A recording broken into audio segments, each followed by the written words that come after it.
Hey folks, James Abrenio coming to you from Abrenio Law, your Northern Virginia personal injury and criminal defense law firm. One question I get a lot about Virginia law is really about the structure of the courts. Where's my case going? Where's it going to end up?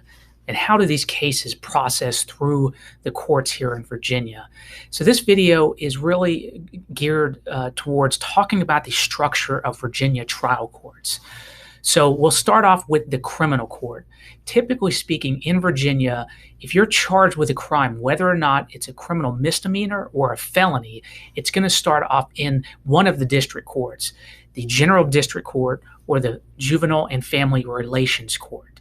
The distinction between those two really is in general district court, the complaining witness, the alleged victim of the crime, is usually not related by family or blood relation to the accused person. Whereas in the juvenile and domestic relations court, there's usually either they're cohabitating as a related couple, they're married, they have a common child together, and there's other statutory reasons that people are related. But really it comes down to, is that person family? Now, another caveat when we're talking about the difference between general district and juvenile and domestic relations court is the word juvenile. Of course, any alleged act that would be a crime if you were an adult starts off in the juvenile court, because people under 18 can commit, obviously, crimes that would be criminal if they were an adult. When they're under 18, it's treated differently and it goes to the juvenile court. So the purpose of this video is really talking about adult court. So when you are in either the general district or the juvenile and domestic relations court for your either criminal misdemeanor or felony, I always tell people that's really the first trial court. It's the difference between, when you think about watching movies or TV, the difference between Judge Judy and the difference between what you see in the movies with a jury. In the juvenile domestic relations court, as well as the general district court, it's usually one judge. So that's the Judge Judy part of it. You're not going to have a jury. It's going to be in a big courtroom. And so that's where the case starts off. If you're starting off as a misdemeanor, if you're charged with a misdemeanor, the event in that lower court will be a trial, an actual fact-finding event where if you don't reach a plea agreement, the judge will find either you're guilty or not. And if you are charged with a misdemeanor, at that point, the judge will then impose sentence.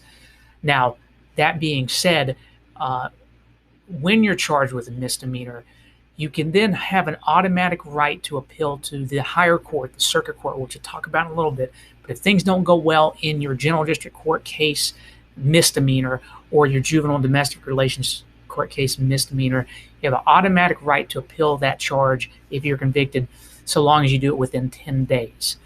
Now, if you're charged with a felony, that's the more serious category of crimes here in Virginia, if we're breaking it down into two distinctions, felonies versus misdemeanors.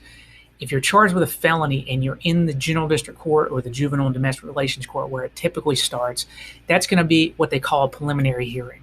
That's going to be where the judge is going to determine not guilt or innocence, but whether or not there's probable cause that you committed this offense, whether or not there's enough to move forward.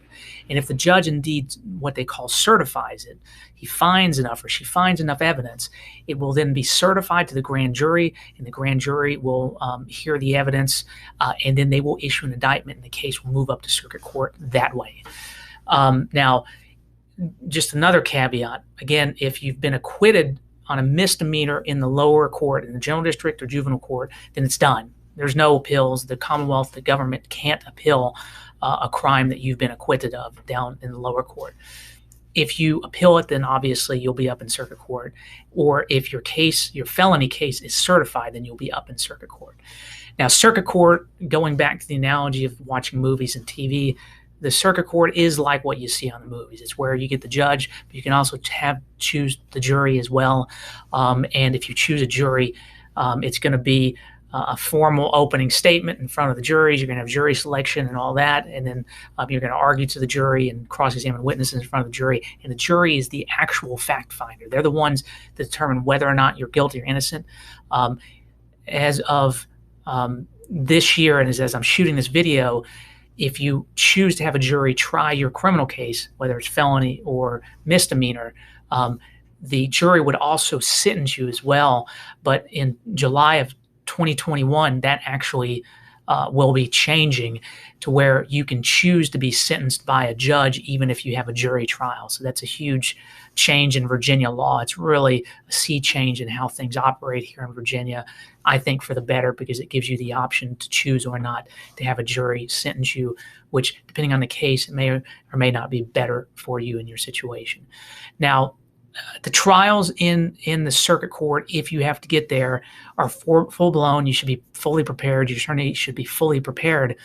If things don't go well in that case, if you're convicted and you don't like the conviction, or if you're convicted but you don't like the sentence, you have a right to then appeal to the Court of Appeals and then to the Virginia Supreme Court. The details of what goes on in the appellate courts is a little bit outside the scope of this video. I really wanted to give you an opportunity just to understand the difference between the general district court, juvenile court, and the circuit court. So the Court of Appeals is a different issue, and I'll probably shoot another video at that. But even that's changing as well under Virginia law as we sit here today. It is December of 2020. There's an effort now by the Virginia General Assembly to expand the Court of Appeals. Now you essentially have to earn the right to appeal. Courts got to accept that appeal. There's an effort to expand it to where you have an appeal as of right in Virginia from the circuit court to the Court of Appeals and then to the Virginia Supreme Court. So hopefully this gave you a little bit more information about the difference between general district court, juvenile court, and the circuit court. Obviously, this is really meant to be kind of a highlight of the differences. There's, of course, a ton of other differences, but if you're just trying to orient yourself, you're not quite sure why your case is being charged in the court that it is, hopefully this was useful. If you have any other questions, make sure to reach out. You can give us a call at 703-570-4180. You can reach out to me, James Abrenio, at james@abreniolaw.com.